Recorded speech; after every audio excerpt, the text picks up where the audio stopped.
Hey, welcome to my YouTube channel. My name is Carvin, and I wanted to start a new series in which I try to give a quick and easy guide to set up a car for public lobbies or just getting started in ACC. Something that I wish I had when I was starting. Um, and today we're going to start with Autodromo Enzo e We're going to start with Imola. I can't, I cannot say it, but we're going to start with Imola and the GT4 Camaro. And each week, I hope to put out a new car and new track combo. Um, this is the first one I'm going to work on. It's relatively simple and should be a good starting point. And then we'll move to something else next time. And before we get started, I just wanted to let you know I do stream every Monday, Wednesday, Friday at 10 p.m. Eastern. I'll make sure that a link is in the description below. So if you're bored, come check it out. I would appreciate it. So we're going to start with the Camaro. Um, I am currently on the stock aggressive setup. That includes tire pressures, electronics, fuel, brakes, mechanical, dampers, aero. The first thing I do when setting up a vehicle, I consider what race I'm going to be running. Typical public lobbies are 20 minutes long, and they usually have like a 10 to 15-minute qualifying period. So you really don't have to run anything crazy. So the first things I usually do are knock down the front brakes to 1, which are the most aggressive. And they'll last for a good 3 hours or so, 2 to 3 hours. Electronics in the GT4 Camaro, I usually run a number 2 TC. Tire pressures we will get as soon as we get out onto the track. Now, if you're in hot lap mode like I am, there's an easy way to get your tire pressures. All you have to do is hit drive. Return back to the garage. And I'll give you a good base to start your tire pressures. PSI hot is what you're looking at. And I like my tire pressures to be probably, in this case, we're going to want 27 even. So we'll do 1 click up here, 4 clicks here, 6 clicks in the back, and then 8 on this right rear. So again, just look at your PSI hot, and that'll help guide you to where your PSIs need to be. So let's go ahead and jump out and do a lap, and we'll see how the car feels. And if you're new to ACC, setting up a car can be pretty daunting, and a lot of people like to resort to buying setups. And personally, I don't really want to go out and pay money for a setup on a car. I would much rather try to learn it myself, understand what the car is doing throughout the track. That way, it builds my knowledge of the car, but it also saves some money too, because those setups can be pretty expensive. So as I'm coming into turn 1, I can feel a lot of understeer that turns into snap oversteer. I'm also noticing that the brakes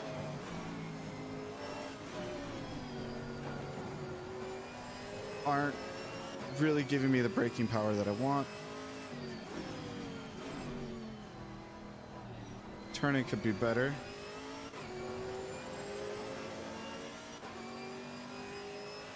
Let's see what a higher speed corner feels like. I'm gonna guess this is gonna be a lot of understeer. Too bad. Now, in these higher speed corners, you're gonna be looking at more of the aero balance of the car, and that's gonna be the first thing that we adjust. So when you're in those corners, if you feel like the car is just not giving you the turn-in response that you're wanting, then we can adjust that in the aero. And as you can see, this car is it's pretty far off of my personal best right now. but we'll get there.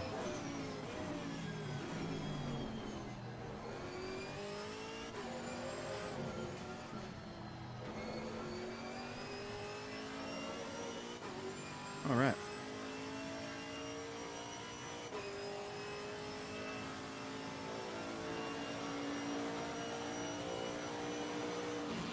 I'm almost embarrassed to say what my lap time is, but as you can see, it's a 1:53.5. So we'll go ahead and jump back to the setup menu here. So tire pressures were 27 all the way around. Happy with that. All right, let's take a look here. So we got a rear ride height of 123 and a front ride height of 115. Now the reason I bring that up is because when you're setting up a car, you always want to deal with aero balance first, because aero balance has an effect across everything else. So, for example, if you go in and you adjust your mechanical grip, and then you go into your aero and you move one thing, it's going to mess everything else up. And for this track, you kind of want to raise the ride height a little bit, because you're going to use a lot more of the curbs. So what I'm thinking here is we'll do 3 clicks up on the front, and I already, if I remember correctly, we'll do 1, 2, 3, 4, 5. 5 clicks up on the rear. That'll give us a little bit more turn in on those longer corners. And then we can go out and do one more lap. In this series, I don't plan on getting into the dampers, and the main reason is because you also have to get sim software in order to do that, like Motec or the Racing Sim Tools. I personally use Racing Sim Tools. It's a great product, so if you do want to get it, I highly recommend going to racingsimtools.com and picking it up. And it gives a lot of amazing feedback as you're driving. All right, let's see what these changes did here.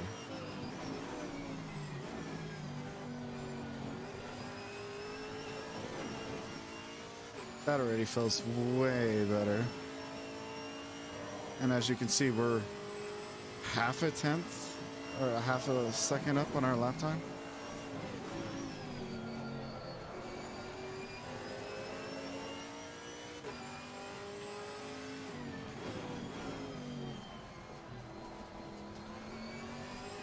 Just with that one aero balance change, it really makes the car feel so much happier.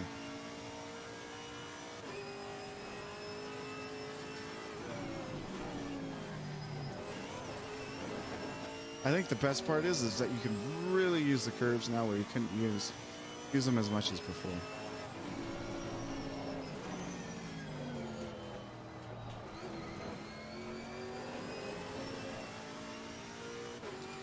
Yeah, we should be putting down a pretty decent lap here. Well, still a little off, but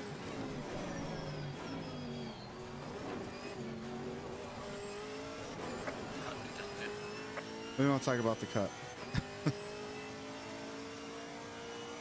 But even with that, we're still over a second up on our lap time. And that wasn't a significant cut, so. All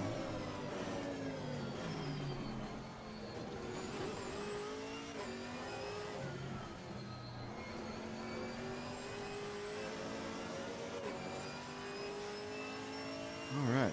Looks like this one's going to be a 52.7, 52.8.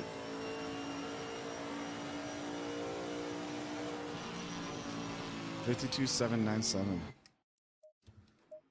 All right, so the next thing I noticed is brake balance. And so now that we've gotten aero pretty much done, and you're gonna have to probably, I'm cheating a little bit because I've already made this setup. But one thing I wish I knew, and it took me a little while to figure out, was the importance of this aero balance and the effect that the changes made. For example, raising the rear ride height. If you raise the rear ride height, you're going to get a lot more. Let's see if I can. explain this a little bit. Back end of the car is going to be higher. This is going to induce less downforce created by the rear wing, but it's going to create more downforce on the front splitter. So it's essentially going to give you more bite. You're going to have way more oversteer tendencies by raising the rear. Raising the front, it's going to do the opposite. If you raise the front, you're going to have less downforce on the front and more on the rear. And it's going to make the car more stable. But it's also going to create more understeer. For a well-balanced car, you're going to want to do one click at a time. And I also recommend only playing with the rear ride height at first. And then move to the front ride height. In this case, this track, if you need to get over curbs and stuff, go ahead and bump up the front ride height, but also increase your rear. So that way you balance it out. The reason I say that is because front ride height has a much more larger impact on your aero balance. All right, so enough chatting about that. Again, we're still on front pads 1. Tire set is 4, just so we have a new tire set. TC and ABS, then our tires. So we're still not messing with our tires. We're going to look at our mechanical grip. So one thing I wish I had was a brake bias that was further to the front. So I'll go ahead and do 54%. And another thing I wish I had was a little bit more front turn-in. So I'm going ahead and reduce the front roll bar. This is going to give more turn-in on the front of the car. And then if you really want to, which I am going to in this case, bring your wheel rates down. This is essentially your spring rate on your front suspension. If you reduce this, this will also help the front end of the car rotate more, and you'll get more turn-in on lower speeds. We'll go ahead and leave the rears where it's at. And we'll go ahead and retry it. Let's see what our lap time is going to be this time. And I also want to let you guys know, this setup that I'm making, I'm going to also have for free in my Discord. So all I have to do is join the Discord and I'll have access to all of my setups. And if you need any setup help as well, we have an awesome community there that we're growing. So feel free to jump in and anybody will be willing to help you out. Alright, here comes turn 1. Oh yeah, that's much better.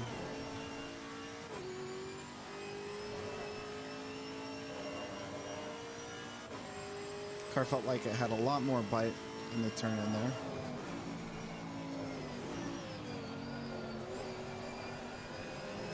Oh, it's beautiful now.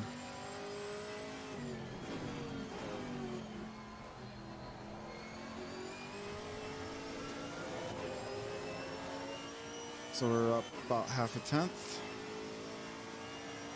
And 4/10.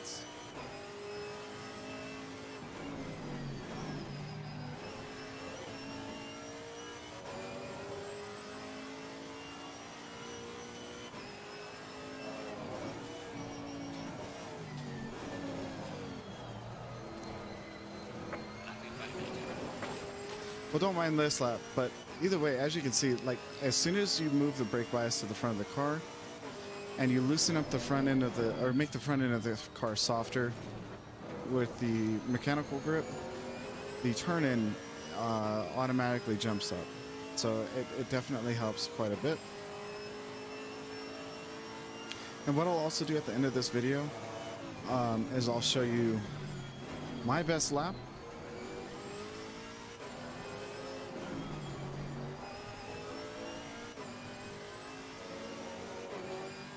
Or as well as put the setup up on screen for you guys so you can see it. Let me do one more.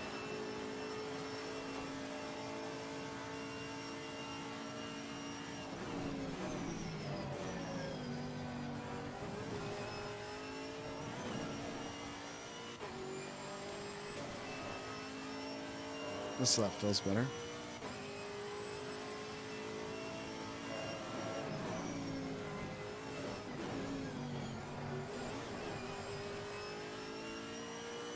Much better.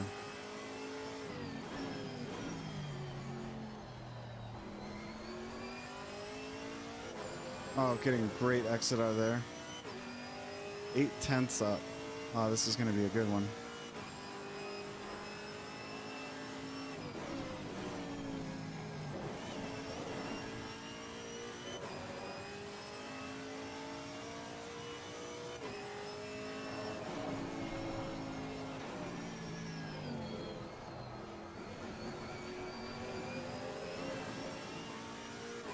A full second just there.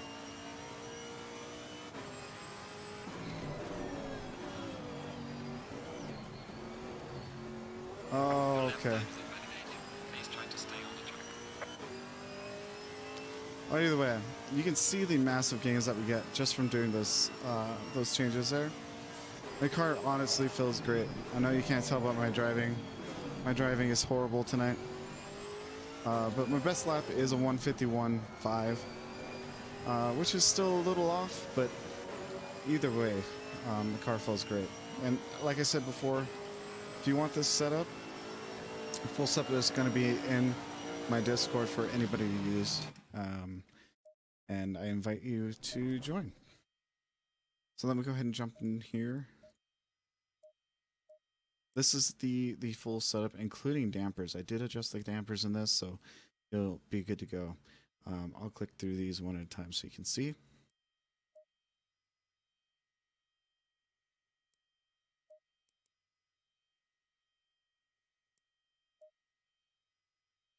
Biggest notable changes here: 0,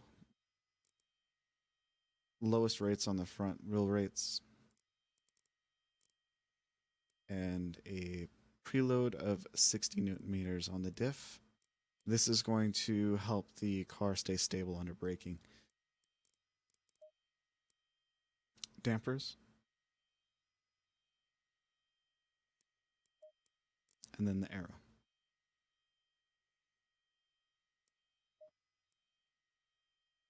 So yeah, guys, I hope you enjoyed this. Please give me feedback in the comments below. I would really appreciate that. And again, welcome to my YouTube channel. I'll hopefully try and get more of these out. Again, this is the GT4 Camaro at Imola, and next week we'll do another track. And I'll just walk through each setting and why I adjust it. And if you have any questions, either ask them in the Discord or drop them down below in the comments, and I'll be more than happy to answer any of those. So until next week, thank you for stopping by, and have a great one.